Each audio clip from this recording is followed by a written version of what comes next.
So thanks to Bandai Namco ANZ, I was flown out to attend an early play session of Elden Ring Shadow of the Erdtree, which is set to release this month on the 21st. We were allowed to experience the very beginning of the DLC in a 3-hour playthrough, with a few different builds to try out. While we couldn't capture our own footage, they did provide us with some B-roll, which you're seeing on the screen right now. Today, I want to share my general thoughts and impressions about Shadow of the Erdtree, and also answer some of the biggest lingering questions. Now, I'm not going to be too specific about every single new story element, location, weapon, and item, because I know a lot of you don't want to be spoiled about that stuff completely, so I'll keep it as high level as possible, with some examples and name drops here and there. Regardless, I'll still give the warning, light spoilers ahead. So with that out of the way, let's get into the video. Shadow of the Erdtree is From Software's largest expansion ever and has taken around 2 years of development. Our 3-hour session barely scratched the surface, especially since we weren't allowed to explore beyond a certain point on the map. Though we weren't given a range for completion time in terms of hours, they did confirm that Shadow of the Erdtree is larger than Limgrave in the base game, and I believe that includes the Weeping Peninsula region. So rest assured, there will be a lot of new content for you to experience, including legacy and other dungeons, more than 10 major bosses, minor bosses, enemies, characters, and much more. Speaking of characters, from the small snippet we experienced, Shadow of the Erdtree is pretty story heavy, and you'll have a bunch of NPCs to talk to. You probably know this by now, but the expansion officially begins at Mogwin's Palace after you've defeated Mohg, the Lord of Blood. There you'll encounter a character by the name of Leda, who's featured in a lot of the promo material so far, and she'll say that she was guided by faith along Miquella's path. She then directs you to touch Miquella's withered arm, and you'll be transported to the realm of Shadow. You are not the first person to do this. Others have already followed Miquella's path towards the land of Shadow, and Leda will follow suit after you. I'm not going to spoil the story much more beyond that, but generally the expansion will have you following Miquella's path and trying to figure out why Miquella has ventured into the land of Shadow in the first place. In our play session, we were able to explore the opening area of Shadow of the Erdtree, essentially covered by the region of the first map fragment. Again, I won't give away the name of every single sub-location, but the opening area is called the Graveside Plain, and the two main locations you'll likely hear others speak about are Belurat, the castle settlement, which is the home of the Dancing Lion boss battle, and Castle Ensis, home of the second boss battle, Twin Moon Knight Rolana. As you might expect, there are a bunch of dungeons for you to explore, new enemies to take down, and characters to speak to. As you can see on the screen, the map is absolutely gorgeous and breathtaking. Whereas a lot of the base game is bathed in the golden light of the Erdtree, the realm of Shadow is, expectedly, cast in shadow. FromSoft has outdone themselves yet again, from the gorgeous use of lighting and colour to the incredible building and level designs. Exploring this DLC will be an absolute joy, and I cannot wait to take my time with it. As alluded to, speaking with characters is a key component in Shadow of the Erdtree. For instance, by speaking with ghosts, you'll learn the lore behind the land of Shadow, how the area was burnt to cinders by Messmer and his army, and the impact this war had on the people, who were living in peace prior. In terms of alive characters, a lot of them will be those who too have ventured from the lands between into the land of Shadow to follow Miquella's footprints. Generally, they'll explain to you their background, what they used to do, maybe who they used to serve, and of course how they're now guided by Miquella to figure out what his purpose is. The lore is absolutely fascinating to me and nicely builds upon the base game, especially with Miquella's involvement after he was stolen by Mohg. Our 3-hour playthrough didn't tell us too much more, and I really want to know why Miquella is in the realm of Shadow, where the story is heading, and importantly, how Messmer is going to be involved. I think Elden Ring lore fanatics are going to have an absolute field day with this one. There is a lot to learn and digest. But I'm certainly no expert. Just wait for VaatiVidya's eventual videos explaining it all. Let's now cover combat. Shadow of the Erdtree will have over 100 new weapons, including 8 new categories. We were able to try out many of those in the play session across 3 different level 150 builds: a warrior, a knight, and a sorcerer.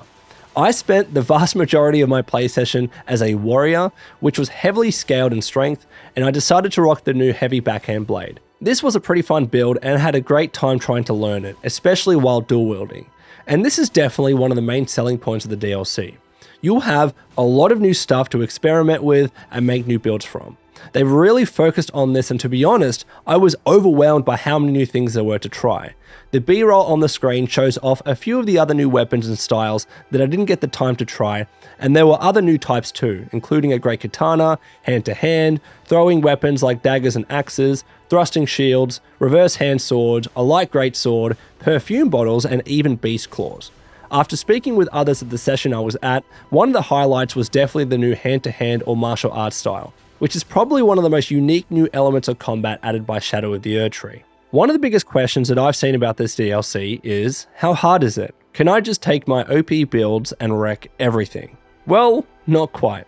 Similar to Sekiro, Elden Ring Shadow of the Erdtree has a new power system that will prevent you from easily beating enemies and bosses without challenge. Many of you have already guessed how this system works, but let me explain it. Throughout the Realm of Shadow, you will discover Erdtree blessing sites established by Miquella. At these sites, not only will you be able to read a short message from Miquella himself, giving context as to why he's leaving these blessings, but you can also pick up items known as Erdtree fragments. By consuming these fragments at Sites of Grace, which also exist in this DLC mind you, you can bolster your Erdtree blessing, which will improve your character's ability to both deal and negate damage within the Realm of Shadow specifically. These blessings have zero influence in the base game, and they operate like golden seeds. The first improvement to your power in the Realm of Shadow requires 1 Erdtree fragment, the second one requires 2, and so on. So, if you've yet to thoroughly explore the new map and obtain all of these fragments, enemies and bosses are still going to be challenging, even if you are level 150 and beyond. In addition, there are even revered Spirit Ash blessings which you can find, which similarly bolster both Summon Spirits and Spectral Steed's abilities to deal and negate damage. Again, these buffs have no influence outside of the Realm of Shadow. I do like this new power system, and I'm sure it'll be appreciated amongst hardcore Souls fans. Half of the fun of Elden Ring is challenging yourself and overcoming adversity. After all, this is meant to be an endgame area, so it shouldn't be a walk in the park. Speaking of which, even as someone who isn't that good at Elden Ring, personally I thought Shadow of the Erdtree was a good level of difficulty. Regular enemies can still wreck you if you're not careful, so just like with the base game, you'll need to learn their attacks and timing to get the job done. There's a nice new range of enemies as well, which help make the expansion feel fresh and not exactly like the base game but just in a different location. There are even set NPC invasions which you'll encounter as well, which, as you might expect, can drop new items unique to the expansion. For instance, after killing an invading character by the name of Fire Knight Queeline, I picked up the Crusade Insignia Talisman, which raises your attack power after defeating an enemy. I didn't have the time to properly test this insignia in order to determine how much it can stack by and how long the buff lasts, but this might be an incredibly powerful talisman in the right area. Let's see. And then there are the bosses, something that I'm sure many of you have been waiting to hear about. We essentially got to fight 2 main bosses in our playthrough of the DLC. The Divine Beast Dancing Lion, which you've already seen in previous trailers, and R'Larna the Twin Moon Knight. I'm not going to lie, these 2 bosses kicked my ass, but they never felt unfair.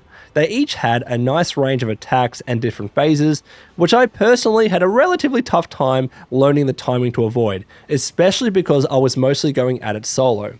I really tried my best not to use any summons to take on these bosses, but I just couldn't get the job done. The Lion Dancer has an NPC summon you can use, in addition to a regular summon of course which you might have, but R'Larna did not have any set summon, which is probably why she was a bit harder. I was told that, at least in the sessions across Australia so far, that no one could beat these bosses without the use of summons. Regardless, I had an absolute blast. The designs of these bosses are dope, their moves and abilities looked sick, and the battles very much felt epic, especially the Lion Dancer battle. It has an awesome set of elemental moves, like one where it spins around in a circle and blows out smoke, and then there is the ranged lightning attack in its second phase, which is awesome to see, but can be a pain to avoid. But R'Larna has her moments too, especially in her second phase where she starts dual wielding and pulls out an awesome flame sword. If you were to ask the Bandai Namco staff there, I was absolutely locked in fighting these bosses and was so amped up. It genuinely took me about an hour after the session to calm down. I cannot bloody wait to get back in there when the DLC drops to take them on again, especially when I know there'll be even more awesome bosses, in all likelihood including Messmer himself. So those were my impressions about Elden Ring Shadow of the Erdtree. Let me know your thoughts in the comments below and whether you have any questions about the DLC which I might be able to answer. I had an absolute blast playing this thing early, even though it kicked my ass a little bit, and I cannot wait to play the full thing when it releases this month on the 21st. So this has been the Lone Vault Wanderer. Please take care of yourselves, and would you kindly keep fighting the good fight.